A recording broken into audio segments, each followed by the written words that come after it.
Welcome to Unsolved Murders SA, a true crime podcast based on investigations that, at the time of producing this episode, were still open. The views, information, or opinions expressed in this series are solely those of the individuals involved and do not necessarily represent those of Swisher Post, its parent company, and its partners. Some of the content featured in this series describes details of extreme violence. Therefore, viewers' discretion is strongly advised. Before we get into this episode, we'd like to thank you in advance for subscribing to our podcast. Every like, comment, and subscription goes a long way in helping us grow our Unsolved Murders SA community. If you are a new listener, then please do us a favor and subscribe to our podcast. The audio version of Unsolved Murders SA is available on Spotify, SoundCloud, and Apple Podcasts. We also upload video versions of these episodes on YouTube. Simply search Unsolved Murders SA, subscribe to our channel, and turn on notifications to stay abreast with every upload. We are a self-funded media startup, so if you enjoy our content, buying us a cup of coffee is one way to help us grow. Thank you in advance for your support. Beyond the expansive and lush mountainous landscapes that shape the beauty of the mother city lies a lawless territory of land controlled by gangs. In the eastern periphery of Cape Town, reality is shaped by the numbers gang. Before we get into today's story, it is important to explore the depths of organized crime and the numbers gang in Cape Town. To understand what makes up a gangster, we visited the works of Don Pinnock, whose critically acclaimed book, Gangtown, dives deep into the fabric of the urban phenomenon. Pinnock describes a gang as a group of people with common interests who come together with common criminal purpose. Let's take a look at some facts Pinnock lists about gangs. Gangs are an urban phenomenon found in most cities where there's crowding and low income. They're mostly found within particular types of urban structure: tenements, low-cost neighborhoods, and squatter areas. They're generally in areas of relative, not absolute, poverty. It's mainly a male youth phenomenon. Members often have parental attachment issues. There can be links to mental and physical health issues.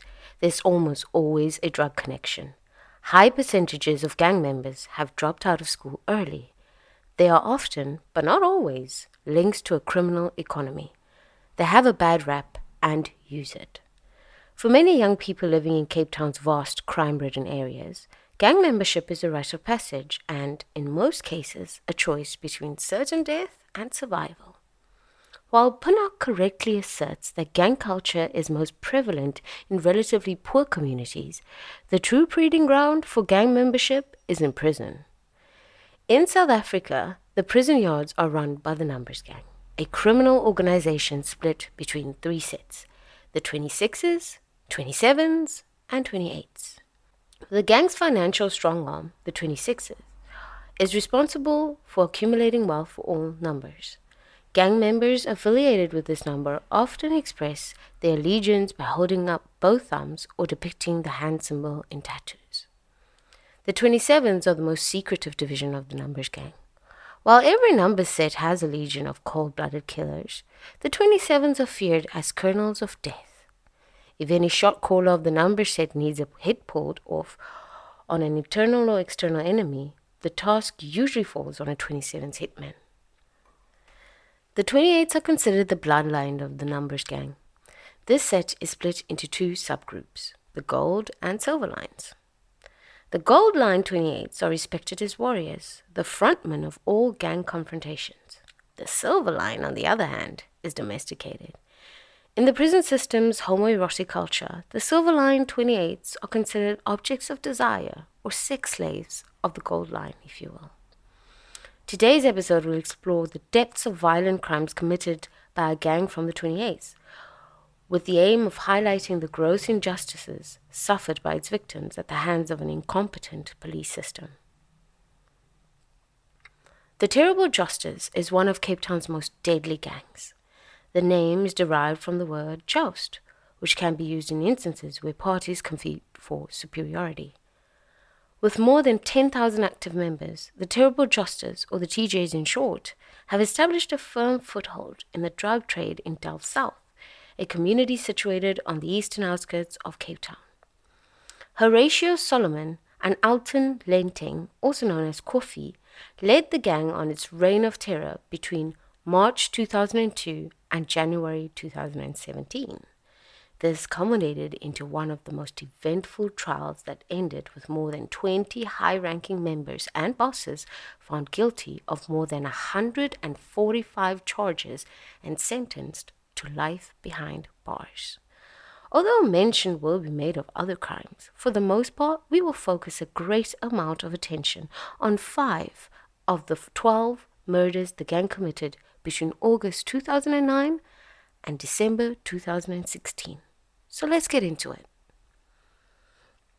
The downfall of the terrible Josters can be traced to one man, only referred to in court documents as CF, the brother of Ismail and Ismail Okertz, and a close associate of Kofi. If CF had not entered the frame, it's highly likely that the terrible Josters would have claimed more lives on their destructive path to dominance in the Cape Town turf wars. CF started the undoing of the terrible Josters in the latter part of 2015, while he was awaiting trial in Goodwood for charges related to the theft of a motor vehicle. A gangster his whole life, CF's decision to leave the number system was made after he received instructions from the 28th hierarchy to stab an inmate in the prison he was held at. Well aware of the consequences he'd face for disobeying a direct order to kill, CF reported the matter to the head of the prison, Mr. H. Hanekom. Hanekom arranged for CF to be transferred to the hospital section as a diversion to lower suspicion from his gangmates. CF testified that he had in any event been wanting to withdraw from the gang for some time. He told Hanekom that he had information about the criminal activities of the terrible Josters. During his first interview with a lieutenant colonel named Okase, CF made it clear he wanted witness protection, and so a procedure was set in motion, where the informant was released on bail on November 6, 2015, and entered into the Section 204 program. CF was interviewed for several days in January 2016, and to the shock of investigators, every murder case he mentioned had a corresponding case docket that had gone cold due to inactivity or lack of leads. One of the investigators who interviewed CF, Captain Joubert, recalled in court documents how forthcoming the informant was with the information. Joubert did not initiate discussion on particular incidents. It was CF who identified the incidents of which he had knowledge. In the end, CF submitted 26 statements between November 10, 2015 and December 4, 2018, all implicating high-ranking members of the terrible Josters, including himself, and tying each accused to already existing cases. Although 12 terrible Josters were eventually found guilty and sentenced for charges related to the contraventions of the Prevention of Organized Crime Act, conspiracy to commit murder in contravention of the Riotous Assemblies Act, illegal firearms, and other violent crimes, this episode will focus on unraveling a chronological account of the murders listed in this particular trial. Jermaine Lowe, or Joey, was a 28th contract killer working under the instruction of Kofi and an active member of the terrible Josters. Joey was viciously gunned down in Belhar on the evening of Sunday, August 30th, 2009. Results from his autopsy confirmed he died at 9:33 p.m. from a single gunshot wound that perforated his left lung. Testifying in court, CF revealed that Joey's fate was sealed that Sunday afternoon when he received a text message from Kofi, who ordered him to return an urgent phone call. When he obliged, CF was informed by Kofi that Horatio Solomon, the other terrible Joster boss, wanted Joey dead.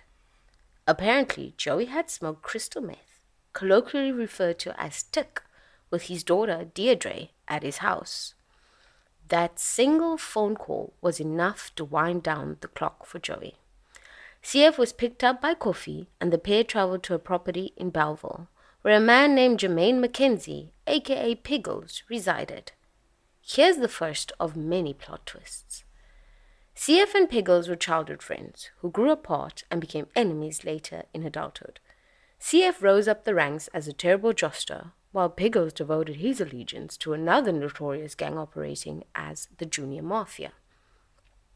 The Junior Mafia and the terrible Josters were technically enemies, but according to court documents, Piggles was also a hitman for hire, and apart from the fact that there was an active peace treaty between both gangs at the time, the two childhood mates shared a bizarre camaraderie over their ranks as contract killers. Anyway, according to CF, he and Coffee approached Piggles with a straightforward assignment: kill Joey at exactly 8 p.m. that evening. The significance of the time cannot be understated. CF explained during the trial that leaders of the terrible Josters were firm believers in witchcraft, and before the meeting to plot Joey's murder, Coffee had consulted a witch doctor who had indicated that 8 p.m. was a favorable time to commit the murder. The assumption here is that the witch doctor, whose consultation holds a great deal of esteem and, more importantly, authority in African culture, had implied that if Joey's murder was executed outside of this timestamp, the culminating events would not be favorable to the gang. Consequently, whether by design or a dark form of divinity, Joey was killed at 9:33 p.m. that night. To mask their involvement in the murder plot, CF and Coffee attended Joey's funeral the following week. Solomon, who ordered the hit, was a no-show, but he did, according to CF, instruct Coffee to give Joey's mother 10,000 rand, around $525 for her troubles. 2 months after the murder, on November 1st, 2009, Piggles was arrested and charged with killing Joey. Piggles was prosecuted for the murder, but as you will learn from the content of this episode, getting away with killing someone is very likely in South Africa. On September 20th, 2010, Piggles was acquitted of Joey's murder. The state just did not have enough to secure a conviction. In fact, there were technical errors committed by the police that Piggles' attorneys used to secure the acquittal. The murder of Piggles went cold for 7 years before CF decided to turn state in a bid to escape the numbers gang. There are some discrepancies around murders that may have occurred between Joey's death and September 13th, 2012, the day Levitt Siukwi, known as Sharky, was killed. In his testimony, CF, the informant, vaguely recalled the murder of a man named Denzel Botha and the attempted hit on the life of an enemy of the TJs, only referred to as Booyah, as possible violent crimes he may have participated in that 3-year gap. One event that had most certainly taken place within that time period occurred a month before Sharky's death, on August 13th, 2012. That evening, a house on 11 Andreth Avenue, Belhar, was targeted in a shooting where a woman, Enna Kleinhans, who has since passed away in an unrelated incident, was struck in the foot. According to CF, the property was earmarked for an ambush orchestrated by Coffee and another senior-ranking TJ member, Michael Solomon, aka China. The shooting was an apparent attempt to ambush a group of junior mafias, but despite firing more than 11 rounds, they had failed to strike a single member of the rival gang. That case also ended with all accused parties either acquitted or charges related to the incident withdrawn due to a lack of sufficient evidence. Back to Sharky. A month had passed since the failed attempt at pulling off a mass murder on Andreth Avenue, and not too far away from that crime scene, in an alley, the lifeless body of Sharky was discovered at around 6 p.m. on September 13th, 2012. According to the post-mortem report, Sharky sustained 7 gunshot wounds, 3 in his chest, 3 in his head and neck area, and another in the back of his left hand. At the crime scene, police found 7 spent 9mm parabellum shell casings and 1 other unfired bullet from the same type of firearm. Police later discovered that a second victim, Nashif Grootboom, was also hit, but he was rushed to hospital. Grootboom was shot 3 times, once in the buttocks and twice on his thigh. He survived the ordeal, but court documents show that he had initially refused to cooperate in the investigation. Subsequent investigations led police to Michael Solomon and a high-ranking TJ called Tyrone Constable. However, in this case too, due to a lack of sufficient evidence to secure conviction, the state was forced to withdraw charges against Michael and Tyrone on January 20th, 2014. CF would implicate himself and others in the murder of Sharky and the attempt on Grootboom's life in his Section 204 statement 2 years later. According to CF, The plot to murder Sharky and Grootboom, two members of the junior mafia, was made at Michael Solomon's house following the death of a senior-ranking leader of the TJs, Hilton Adriaanse, aka Ginger. Ismail Okkert was nominated by Koffie to execute the revenge murder, and CF was assigned as his accomplice. The two contract killers traveled to Anrith Avenue in Solomon's white Volkswagen Golf, where they were tipped off by China that junior mafia gang members were selling drugs in an alley nearby. The car the killers were traveling in had a Monster Energy drink sticker on the back windscreen. The sticker was later used to connect the gang to other crimes.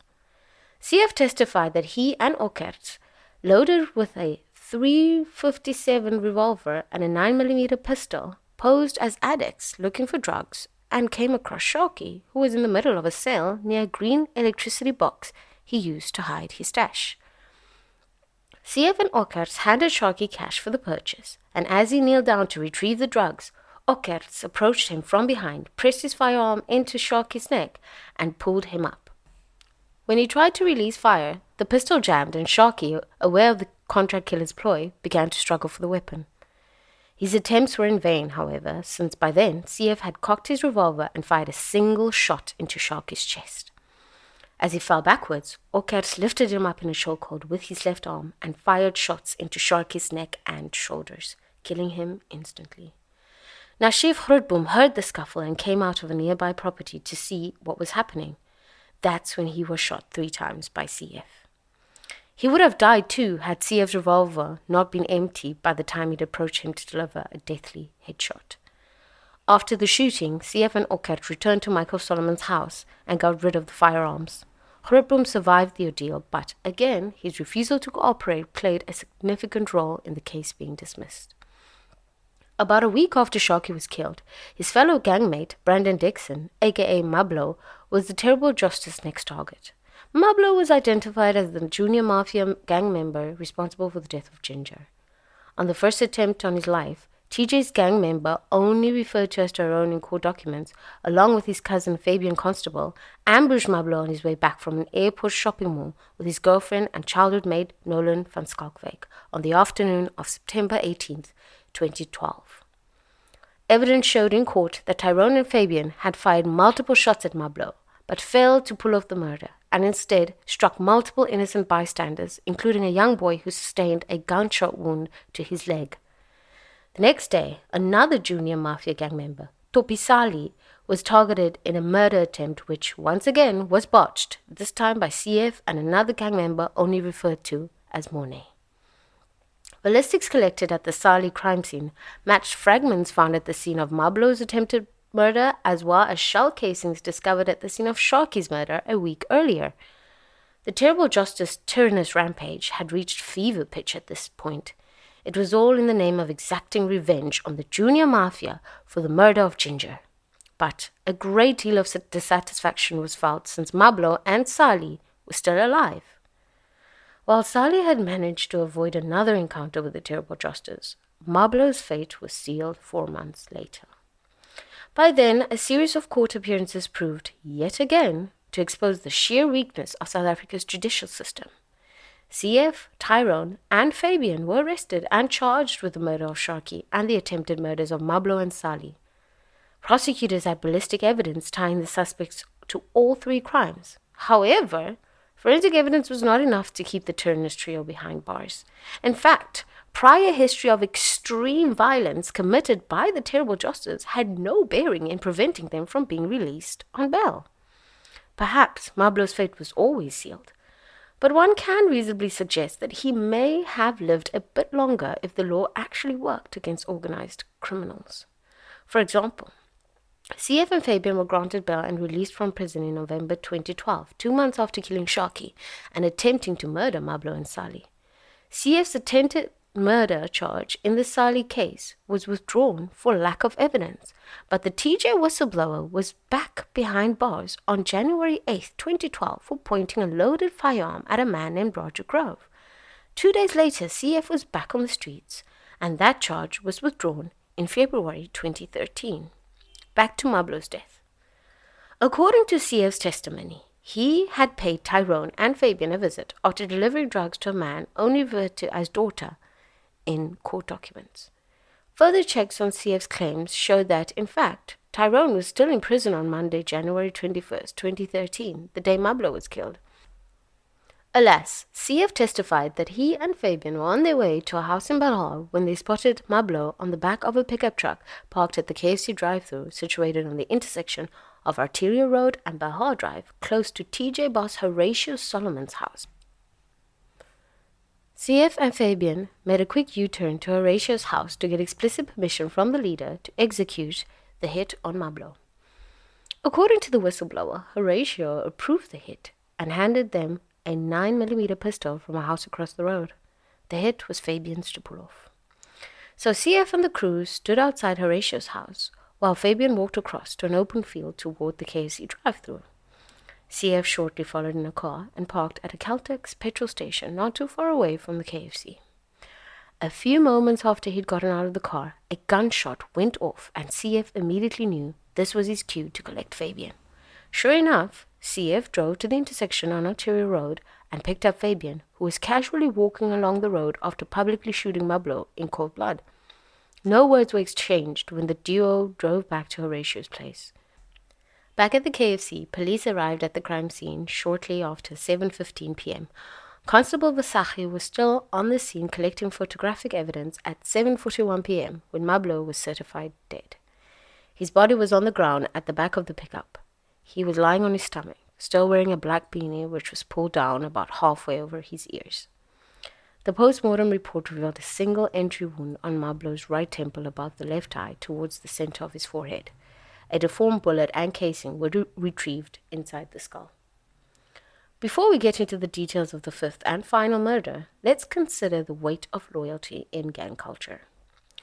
Loyalty, by definition, is to give constant and firm support, or more importantly, for the context of this episode, allegiance to a person or institute.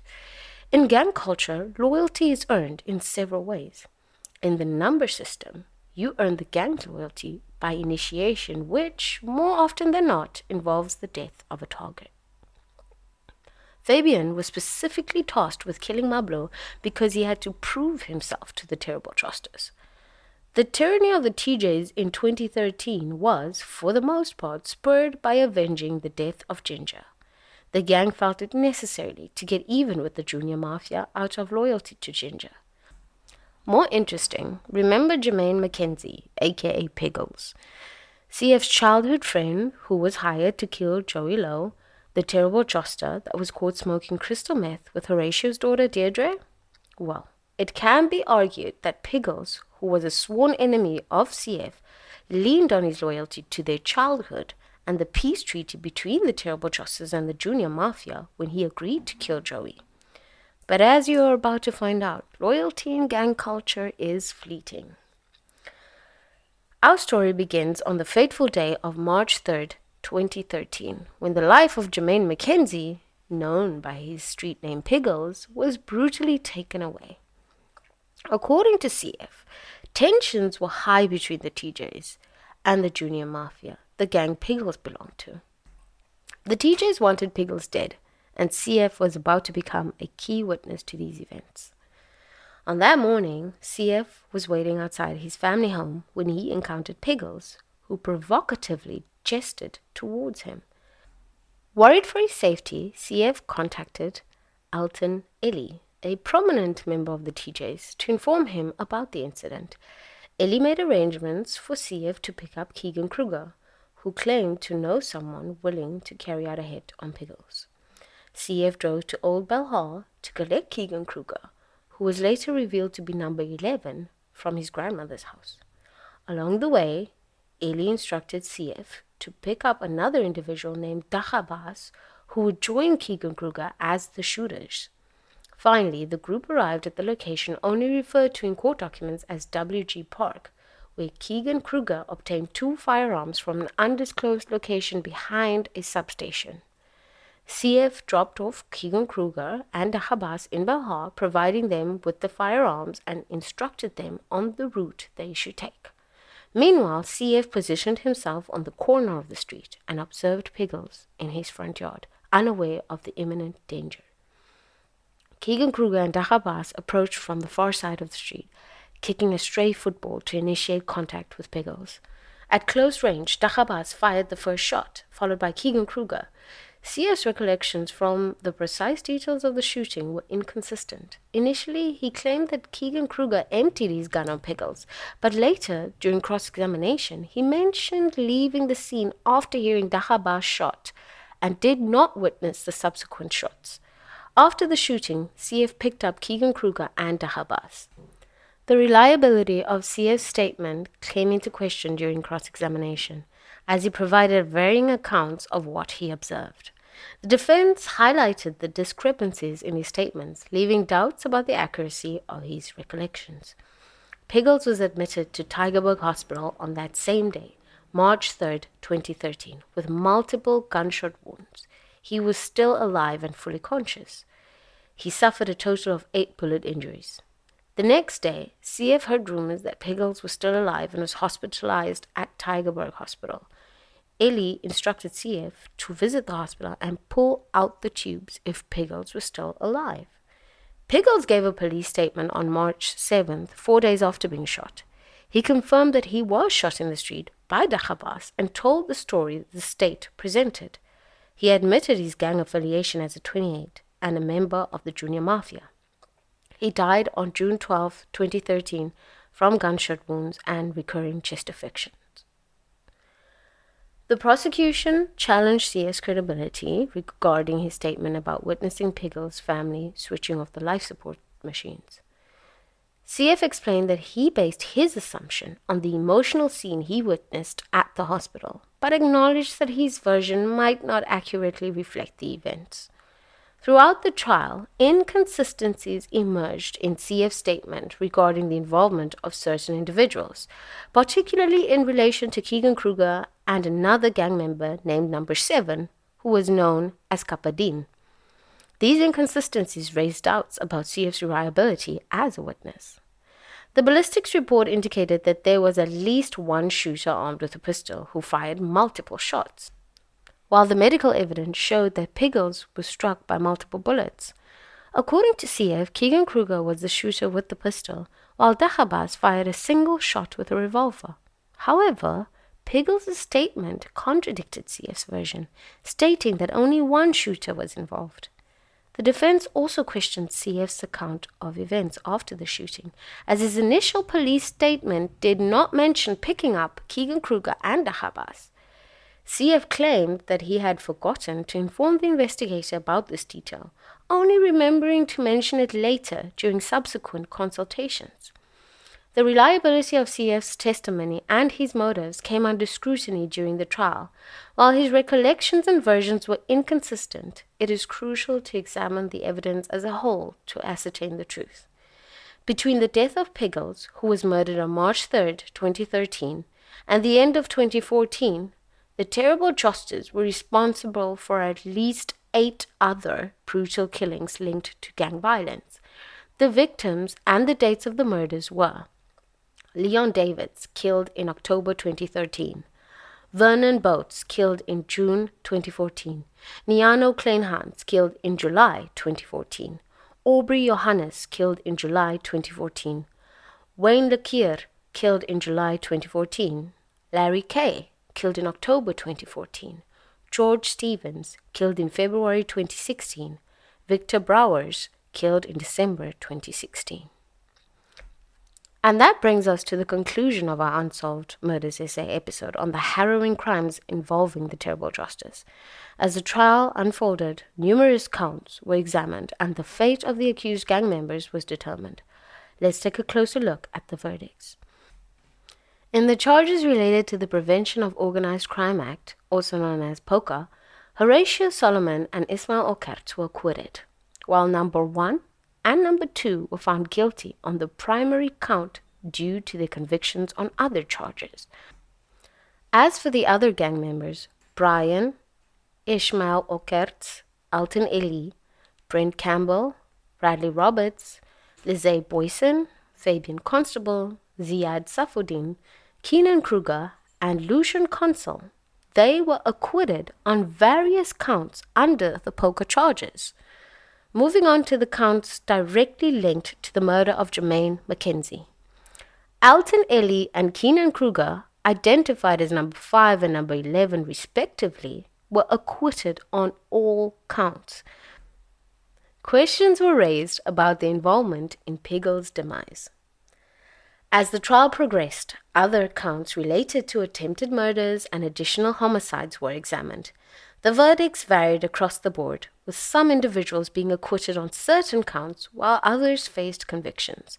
Notably, Bradley Roberts, also known as number 7, was acquitted on all charges related to the murder of Brandon Dixon. Throughout the trial, the reliability of the confidential informant referred to as CF was questioned. CF's inconsistent recollections and discrepancies in his statements cast doubt on the accuracy of his testimonies. This brings us to the end of our episode. If you enjoyed our podcast, please consider giving us a star rating. We appreciate all the feedback and it helps us improve the quality of our podcast.